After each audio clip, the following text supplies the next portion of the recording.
How can loan charge victims be confident that the Labour Financial Secretary to the Treasury will not be hoodwinked by HMRC in the way that the last 5 Conservative ministers have been, who've all gone completely native and see this as a genuine tax avoidance when anybody who knows anything about it can see that it isn't?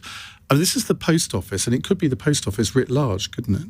Well, look, Darren spoke in that debate, so he spoke in Parliament and made that commitment. If Labour win the election, he will be the Chief Secretary to the Treasury, and I will be the Chancellor. And we've made those commitments, as has my colleague James Murray, who would be responsible for this, with the Minister responsible for tax in government. And I think you're right, Doug, to talk about, who are the real culprits here. It's the people who missold products, and people like you are the innocent victims in this sort of war of attrition with HMRC now. Would you give a commitment to have an independent inquiry? Because the government's one, the Morse review, was effectively the government marking its own homework, a bit like the Post Office did. We have called on the government to do that inquiry. We hope that it won't take as long as getting to the next Labour government. But if it does? But if it is, we will do that. An independent review. But let's put the pressure on the government to do this now, because with a lot of these things, it's the government just push things into the long grass, and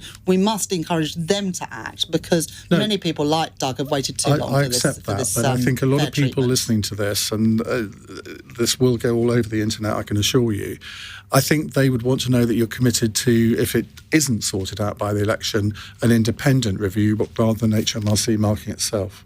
Yeah, we will do that review, but I hope that the government crack on so that people like Doug and many, many others do not have to wait that long.